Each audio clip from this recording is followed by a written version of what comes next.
ये कहानी शुरू होती है सन 1942 से, जब जापान ने अमेरिका के पर्ल हार्बर पर अटैक किया था।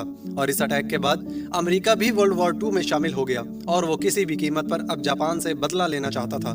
इसीलिए यूएस नेवी के बहुत सारे torpedo bombers aircraft south Pacific के अंदर जितनी भी जापानीज पनडुब्बियां हैं, इन्हें नष्ट करने के लिए उड़ चले। इसी में एक एयरक्राफ्ट होता है जिसके अंदर 3 लोग होते हैं, पायलट हैरल्ड, बॉम्ब फेंकने वाला टोनी और रेडियो मैन जैन। और जब ये वापस आ रहे होते हैं तो ये आसमान में बादलों के बहुत ऊपर होते हैं और ये अपना रास्ता भूल जाते हैं और इनका फ्यूल टैंक भी धीरे धीरे खाली हो रहा होता है। जैन रेडियो से संपर्क करके रास्ता पूछने की बहुत कोशिश करता है, लेकिन सिग्नल क्लियर ना होने की वजह से इसे आवाज अच्छे से सुनाई नहीं देती। और तभी इसे रेडियो पर जापानीज की आवाज आती है, तो वो रेडियो की तार निकाल देता है और मोर्स कोड के जरिए संदेश भेजता है। लेकिन इनका फ्यूल कम हो रहा होता है, इसलिए इनका पायलट हैरल्ड बोलता है कि तुम्हें दोबारा से कनेक्शन जोड़ना होगा। और वो दोबारा से कोशिश करता है, लेकिन इनका संपर्क फिर भी नहीं हो पा रहा होता। और अब हैरल्ड के पास इस विशाल समुद्र के ऊपर लैंडिंग करने के अलावा और कोई भी रास्ता नहीं है। और वो अपने साथियों को बोलता है कि तुम सारा जरूरी सामान निकाल लो, हमें अब यहीं पर लैंडिंग करनी होगी क्योंकि पेट्रोल खत्म होने वाला है। और वो इस विशाल समुद्र में लैंडिंग करते हैं। लैंडिंग करने के बाद हैरल्ड की तो बेल्ट खुल जाती है, लेकिन टोनी और जैन की बेल्ट नहीं खुलती। और अब वो एयरक्राफ्ट के साथ नीचे डूबना शुरू हो जाते हैं और वो बहुत नीचे चले जाते हैं। लेकिन इससे पहले कि ये दोनों एयरक्राफ्ट के साथ डूबते, इनकी बेल्ट खुल जाती है और ये दोनों भी ऊपर आ जाते हैं जहां पर हैरल्ड है। इनके पास एयर बोट होती है और ये तीनों इस एयर बोट पर बैठ जाते हैं। लेकिन इनके पास अब ना खाने के लिए खाना है और ना पीने के लिए पानी है। हालांकि इनके एयरक्राफ्ट में सब कुछ था, लेकिन ये इसमें फंस गए थे, इसीलिए इसमें से कुछ निकाल नहीं पाए। और इस साउथ पैसिफिक में, इस विशाल समुद्र में जिसका इन्हें कहीं भी कोई अंत नहीं दिखता, ये तीनों फंस चुके हैं। लेकिन इन्हें पूरा यकीन है कि जल्द यहाँ पर यूएस नेवी आएगी और इन तीनों को यहाँ से बचा कर ले जाएगी। और ऐसा होता भी है। इन्हें आसमान में एक यूएस नेवी का एयरक्राफ्ट दिखता है। चीफ कहता है कि पानी में पैराशूट खोल दो ताकि ऊपर से वो इस पैराशूट को देख सके, क्योंकि जो इनकी एयर बोट है वो बहुत छोटी है और इतनी ऊंचाई से इनकी एयर बोट को नहीं देखा जा सकता। पर इनके पास पैराशूट नहीं होता, वो समुद्र में एयरक्राफ्ट के साथ डूब चुका होता है। और ना ही इनके पास फ्लेयर गन होती है जिसे चलाकर ये इशारा दे सके। पर ये तीनों अपनी लाइफ जैकेट निकालते हैं और इसे हिलाना शुरू कर देते हैं और साथ ही चिल्लाते भी हैं। लेकिन वो एयरक्राफ्ट इतनी दूर होता है कि वो इन्हें देख ही नहीं पाता और वो वापस चला जाता है। हैरल्ड, जो कि पायलट होता है, वो कहता है कि ये हमें यहाँ पर ढूंढने के लिए आए थे और ये हमारे पास आखिरी मौका था। टोनी कहता है कि वो हमें यहाँ पर इस विशाल समुद्र में ऐसे नहीं छोड़ सकते। वो कहता है वो बार बार एक ही जगह पर ढूंढने के लिए नहीं आएंगे, यानी कि अब इन्हें खुद ही यहाँ से किसी भी तरह से निकलना होगा। लेकिन कहीं न कहीं हैरल्ड, जो कि इन सब में सीनियर है, वो जानता है कि ये सब के सब यहाँ पर फंस चुके हैं। वो सबको कहता है कि अपने जूते उतार दो क्योंकि सफर बहुत लंबा होने वाला है। और ये तीनों अपने जूते निकाल लेते हैं, लेकिन इनकी जो एयर बोट है वो इतनी छोटी है कि इसमें कोई भी सामान रखने की जगह नहीं है। हैरल्ड कहता है कि हमें अपने जूते फेंकने होंगे और इसके बाद टोनी और जैन अपने जूते समुद्र में फेंक देते हैं, लेकिन हैरल्ड अपने जूते नहीं फेंकता। ये देखकर वो दोनों हैरान हो जाते हैं। हैरल्ड कहता है कि अगर हमें जमीन मिल गई तो हम में से किसी एक को चलना होगा, इसीलिए हमें एक पेयर बचाना है। और इस तरह से इनका पहला दिन इस समुद्र में बिना खाने के, बिना पानी के निकल जाता है। और सबसे बड़ी प्रॉब्लम ये होती है कि यहाँ पर इतनी जगह नहीं है कि ये तीनों एक साथ सो जाएं, इसीलिए ये एक एक करके सोते हैं। रात को इनका चीफ, जिसका नाम हैरल्ड है, वो कहता है किसी को पानी पीना है। टोनी और जैन इसे हैरानी से देखते हैं और इसके बाद हैरल्ड अपने जूते के अंदर यूरियन करता है और वो इस यूरियन को पी जाता है, क्योंकि वो जानता है कि इन्हें पानी अब यहाँ पर मिलना इतना आसान नहीं है। अगली सुबह हैरल्ड इन्हें बताता है कि हम समुद्र में फंस चुके हैं और हम हवाई की तरफ जा रहे हैं और यहाँ से लगभग 1900 माइल्स दूर हैं और हमारे जो पीछे है वो है साउथ अमेरिका, जो यहाँ से 6000 माइल्स दूर है। हैरल्ड एक पायलट है, इसीलिए इसे जगहों का, दिशाओं का अच्छा अंदाजा होता है। वो कहता है कि अगर हम इसी तरह से चलते रहे तो कुछ हफ्तों में पहुंच जाएंगे। ये सुनकर ही दोनों हैरान हो जाते हैं।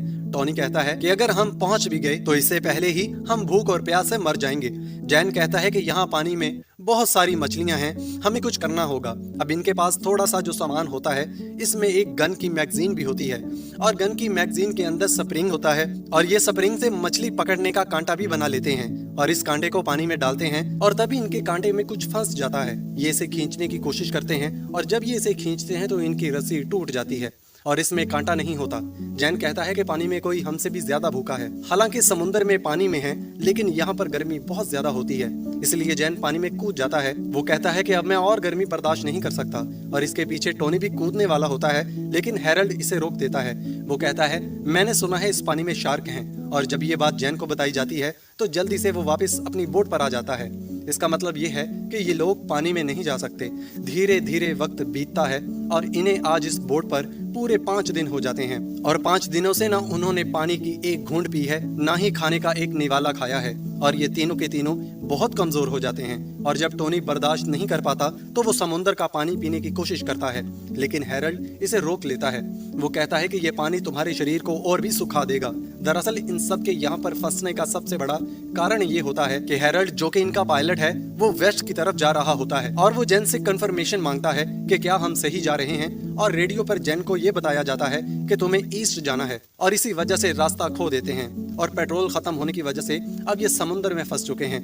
अब अचानक से हैरल्ड को याद आता है कि उसकी शर्ट की जेब में एक पेंसिल है, जिससे वो बहुत खुश हो जाता है और पेंसिल निकालता है। वो कहता है कि हम चार्ट बना सकते हैं, जिससे हम ये पता कर सकते हैं कि हम एग्जैक्टली अभी कहाँ पर हैं। और इसके बाद वो अपनी रॉफ पर, अपनी एयरबोट पर ही एक चार्ट बनाना शुरू कर देता है, और चार्ट बनाने के बाद जब अपनी स्थिति का पता चलता है तो वो कहता है कि हमें अपनी बोट को हवा के साथ बहने से रोकना होगा, और वो लाइफ जैकेट से और इनके पास जो सामान होता है इससे एक लंगर बनाते हैं, जिससे इनकी बोट एक जगह पे स्टेबल हो जाएगी, और जब ये इसे निकालेंगे तब ये उसी दिशा में जाएंगे जिस तरफ हवा चल रही होगी, और ऐसा करने से इस तरफ जा सकते हैं जिस तरफ ये जाना चाहते हैं। ये लंगर बनाकर पानी में डाल देते हैं, जिससे इनकी बोट स्टेबल हो जाती है, और इसके बाद ये प्रेयर करते हैं। और प्रेयर करने के बाद जैन कहता है कि हमने जिंदगी में सभी काम अच्छे नहीं किए, लेकिन हमें आपकी मदद की जरूरत है। हैरल्ड ईश्वर से मांगता है कि इस समुद्र में जितनी भी बोट्स हैं इन सब की रक्षा करना, और इन्हीं बोट्स में से एक बोट हमारी भी है। टोनी कहता है कि जैसा मेरे दोस्तों ने कहा, बिल्कुल सही कहा, लेकिन हमें सबसे ज्यादा जरूरत यहाँ पर बारिश की है। कृपया आप बारिश कर दें, लेकिन बारिश नहीं होती। इस बात से टोनी डिसअपॉइंट हो जाता है। जैन कहता है कि ईश्वर को थोड़ा सा वक्त दो। अब रात हो जाती है, और ये जब सबके सब सो रहे होते हैं तभी बारिश होना शुरू हो जाती है, और कई दिनों के बाद आज इन्होंने पहली बार पानी की एक घूंट पी है, जिससे इन्हें बहुत राहत मिलती है, क्योंकि इनकी पूरी बॉडी डिहाइड्रेट हो चुकी थी।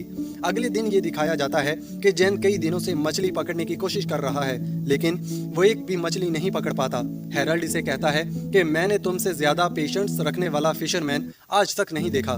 तुम पिछले 1 हफ्ते से मछली पकड़ने की कोशिश कर रहे हो, लेकिन तुम 1 हफ्ते में एक मछली भी नहीं पकड़ पाए। जैन कहता है कि जहाँ से मैं आया हूँ वहाँ की एक कहावत है, you don't catch you don't eat. लेकिन जैन अब खुद भी फ्रस्ट्रेट हो चुका है, और वो अपनी जेब से चाकू निकाल लेता है।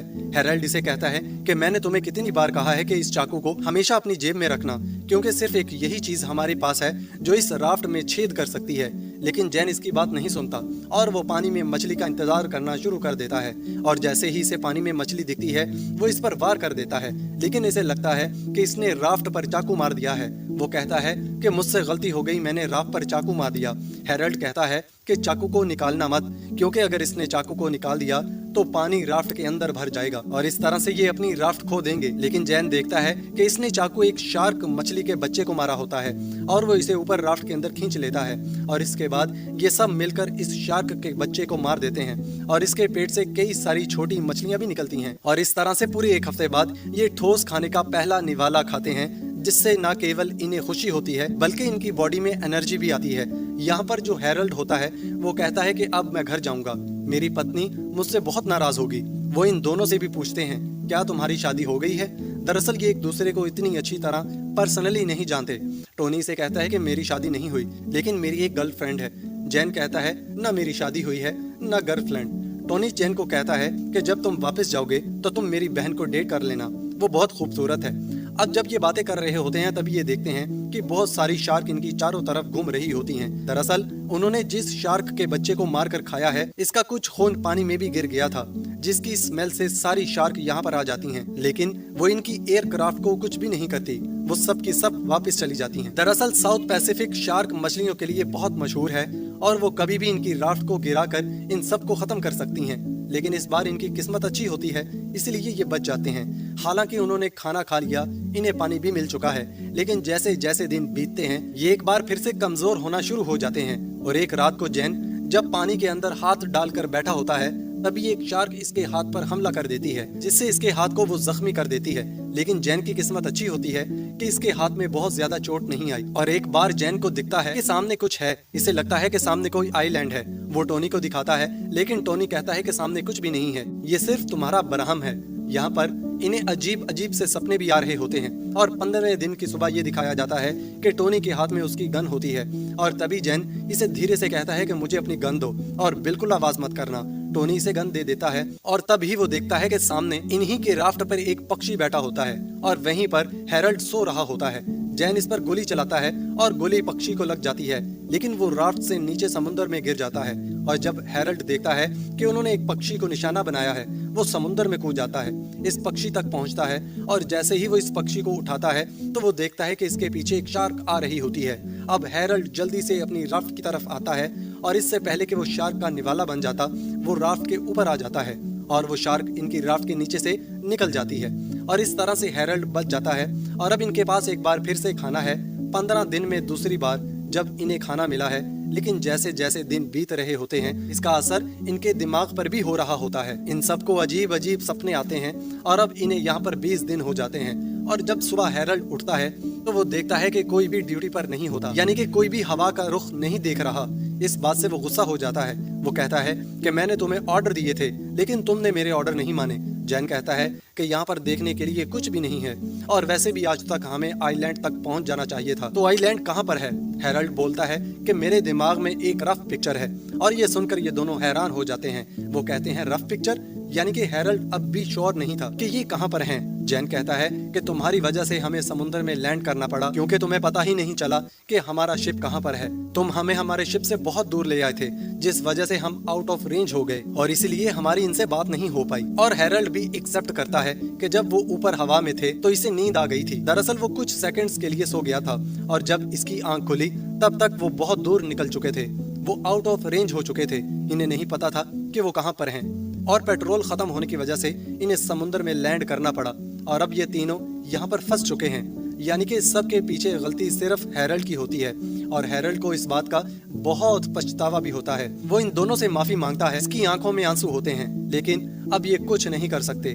जैन इस मैप को उठाता है जो हैरल्ड ने लाइफ बोट जैकेट के ऊपर बनाया होता है और वो कहता है कि अब यही हमें घर वापस ले जा सकता है। और तभी हैरल्ड को एक आइडिया आता है। इसके पास जो शूज होते हैं वो इन्हें जैन के चाकू से काटकर इनके सोल से 2 चप्पू बना लेता है, ताकि जिस भी दिशा में जाना चाहते हैं इस दिशा में जा सकें। और टोनी कहता है कि जो भी सबसे पहले आइलैंड देखेगा इसे बाकी के 2 लोग डिनर करवाएंगे, वो भी इसकी मनपसंद जगह पर। लेकिन इनकी मंजिल इतनी आसान नहीं है और कुछ दिन और बीत जाते हैं और आज इन्हें समुद्र में पूरे 30 दिन हो चुके हैं। और 30 दिन के बाद इनके अंदर अब बोलने की भी हिम्मत नहीं है, क्योंकि ये प्यासे हैं, ये भूखे हैं और ना ही इनके पास कोई मोटिवेशन है। अब इसी रात को बारिश होना शुरू हो जाती है, जिससे इन्हें एक बार फिर से पानी मिल जाता है। लेकिन तब ये देखते हैं कि एक बहुत बड़ा तूफान भी सामने आ रहा होता है और ये इस तूफान में फंस जाते हैं। इनकी राफ्ट उलट जाती है और टोनी, जिसको तैरना नहीं आता, वो भी खो जाता है। लेकिन तब ही ये देखते हैं कि टोनी भी राफ्ट की दूसरी तरफ होता है। राफ्ट को सीधा करते हैं और बड़ी मुश्किल से एक एक करके सब के सब राफ्ट के ऊपर चढ़ जाते हैं और इस तरह से ये इस भयानक तूफान से बच जाते हैं। और अगली सुबह ये दिखाया जाता है कि ये तीनों बहुत बुरी तरह से थक चुके हैं और इनके पास जो थोड़ा सा सामान था रात को तूफान में समुद्र में कहीं खो गया और उन्होंने भी अब मान लिया है कि ये अब बचने वाले नहीं हैं। ये इस राफ्ट के ऊपर एक जिंदा लाश की तरह पड़े होते हैं और इन्हें अपने घर की भी याद आ रही होती है। हैरल्ड अपनी पत्नी को याद कर रहा होता है और जैन को टोनी की बहन समुद्र में बैठी हुई दिखती है। दरअसल इसको हेल्यूसिनेशन होता है। जिस तरह से टोनी ने अपनी बहन का डिस्क्रिप्शन दिया था, इस हिसाब से वो इसकी इमेज को देखता है और टोनी से कहता है कि मुझे लगता है कि मुझे तुम्हारी बहन से प्यार हो गया है। टोनी कहता है कि तुम दोनों एक ग्रेट कपल बनते। हैरल्ड ये सब सुनकर बहुत दुखी होता है। वो कहता है मुझे नहीं पता था कि ये सब इस तरह से एंड होगा, मुझे माफ कर दो। दरअसल हैरल्ड अपने आप को इसके लिए गुनाहगार समझ रहा होता है। लेकिन तभी टोनी बड़ी मुश्किल से बैठता है और वो कहता है कि हम बहुत दूर तक आ चुके हैं और इस तरह से अब हम हार नहीं मान सकते। और इसके बाद वो अपने हाथ से चप्पू चलाना शुरू कर देता है और इसे देखकर ये दोनों भी बैठ जाते हैं और वो भी ऐसे ही करते हैं। लेकिन चाहे ये अपने आप को कितना भी मोटिवेट क्यों ना कर लें, इनके शरीर में बिल्कुल भी जान, बिल्कुल भी एनर्जी नहीं होती। और 34 दिन बाद जब ये पूरी तरह से बेहाल हो चुके हैं, लगभग मर चुके हैं, इनके अंदर अब बात करने की भी हिम्मत नहीं है। और इसी हालत में टोनी कहता है कि मैंने एक सपना देखा है जिसमें मैंने एक बहुत बड़ा खेत देखा है। पर्ल कहता है कि ये सपना मैं 2 बार देख चुका हूँ। और इसके बाद हैरल्ड थोड़ा सा पानी समुद्र का उठाकर पीना शुरू कर देता है। दरअसल इसने मान लिया है कि वो अब नहीं बचेगा। और तभी इसके सामने लेटा हुआ जैन कहता है कि मुझे सामने कुछ हरा हरा दिख रहा है। और जब ये तीनों उठकर देखते हैं तो ये एक आइलैंड होता है। और इसे देखकर इन सब के अंदर एक खुशी, एक एनर्जी आ जाती है, क्योंकि 34 दिन समुद्र में बिताने के बाद आज ये एक छोटे से आइलैंड तक पहुंच गए हैं। और ये अपने हाथों से जोर जोर से नाव को उस तरफ धकेलना शुरू कर देते हैं। और कुछ ही पलों के बाद ये तीनों समुद्र के किनारे पड़े होते हैं। 34 दिनों के बाद उन्होंने धरती को छुआ है, जिससे इन्हें बहुत सुकून मिलता है। यहीं बीच पर 2 झोंपड़ियां भी होती हैं और ये तीनों के तीनों उस तरफ चल पड़ते हैं। और इस तरह से इस मुश्किल सफर को खत्म करके ये तीनों 20 फरवरी सन 1942 को फूका फूका नाम के बीच पर पहुंच जाते हैं। इन तीनों की जान इसलिए बची क्योंकि उन्होंने इतने मुश्किल सफर में भी कभी होप नहीं छोड़ी। और होप एक ऐसी चीज होती है जो जिंदगी में आपको लड़ना सिखाती है, आगे बढ़ना सिखाती है और आपके अंदर जज्बा लेकर आती है। और इसी जज्बे से ये तीनों बच गए। और अंत में बताया जाता है कि इन तीनों ने 1000 माइल से भी ज्यादा का सफर इस छोटी सी राफ्ट पर किया था। और हैरल्ड को नेवी ने अवार्ड भी दिया क्योंकि इसने इस मुश्किल सफर में अपने क्रू को बहुत अच्छे से लीड किया था। लेकिन उसके बाद उन्होंने कभी भी कोई एयरक्राफ्ट नहीं उड़ाया। टोनी जब पूरी तरह से ठीक हो गया तो इसने अपना कैरियर नेवी में ही कंटिन्यू रखा। और 1986 में जब इसकी मृत्यु हुई तो इसकी राख को समुद्र के ऊपर से छोड़ दिया गया। जैन ने भी वॉर के दौरान रेडियो मैन का काम किया और सन 1946 में इसने टोनी की बहन फ्रांसिस से शादी कर ली। और अंत में हमें इन तीनों की एक रियल पिक्चर भी दिखाई जाती है, जिससे ये पता चलता है कि इन तीनों ने 34 दिनों तक समुद्र में कितना संघर्ष किया था। और ये थी वर्ल्ड वॉर 2 की एक सच्ची घटना, जिसमें हैरल्ड, टोनी और जैन ने अपनी जिंदगी को बचाया। उम्मीद करते हैं कि ये कहानी आपको जरूर पसंद आई होगी।